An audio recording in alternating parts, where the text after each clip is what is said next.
Good morning. I'm Steve Wolf, Wholesale Marketing Rep at Sprague Energy. And I'm Will Beck, Wholesale Marketing Rep for Sprague Energy as well.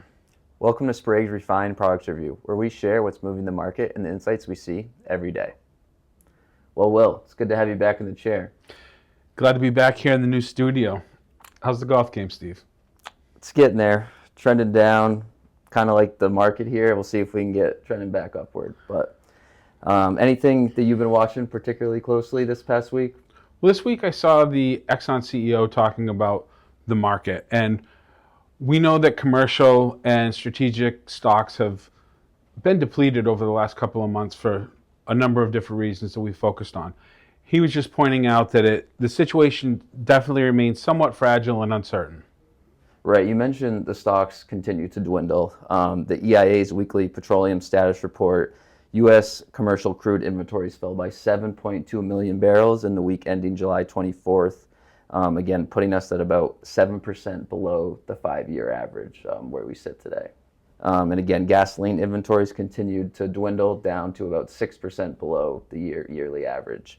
You know, the SPR has declined another 2.9 million barrels, currently sitting at about 304.8 million barrels. Those releases are set to wind down here as the operational floors continue to come into play as we move through the market. It's going to take something dramatic to really make a difference here. Refineries are running full tilt, making as much product as they can, incentivizing us to sell as much as we can right now.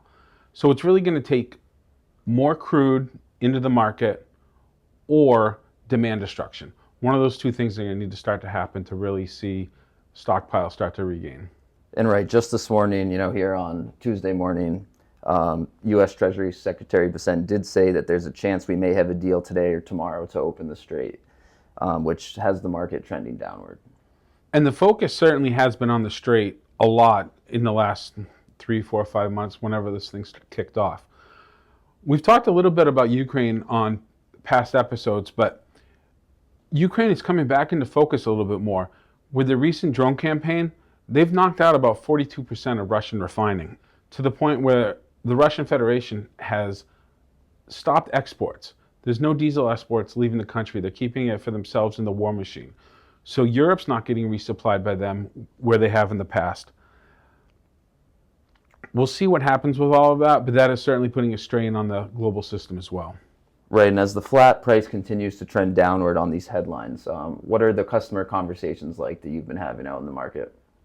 A lot of the conversations have been about supply outlook for this winter, and no one really knows what's going to happen, but we can discuss where diffs are currently. Like you said, they've been trending down.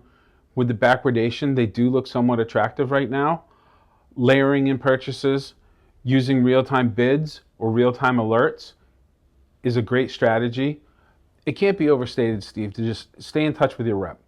Talk to them about what your needs are, what they're trying to get to, and work up a plan together. Like I said, use the alerts, use the bids. Right now, it's buy the dips. If the market's trending down and you need to layer some stuff in for next year, buy those dips, layer back in on the next drop. Big takeaways, right? Crude has weakened on hopes of the U.S.-Iran agreement. Diesel fundamentals remain tight, signaling low inventories with outages across the globe at refineries. Geopolitics still dominate the market with these headlines. We've been watching it go up and down with peace headlines to possible strikes in the straits, just constantly up and down. And then as well as OPEC Plus, they came out with some news this week too, right? Yes, they're going to increase production again, but that's primarily a paper increase. If barrels can't get out of the strait, it doesn't matter if they said they could pump all the oil out of the ground at once. They can't deliver it anywhere, so that's a bit of a nothing burger. And Will, in our prep, you mentioned a bright spot that might intrigue our listeners.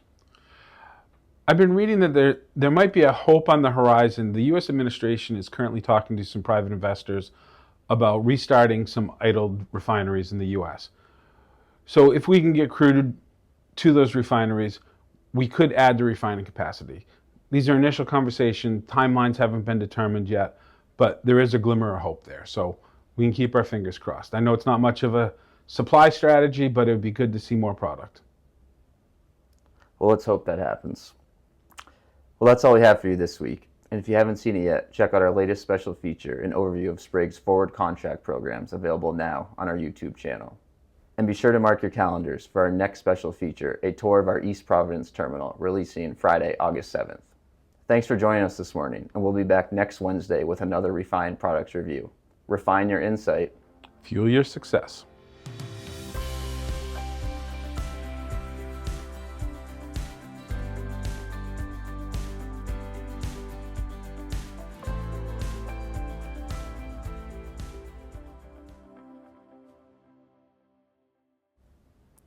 See what we can do.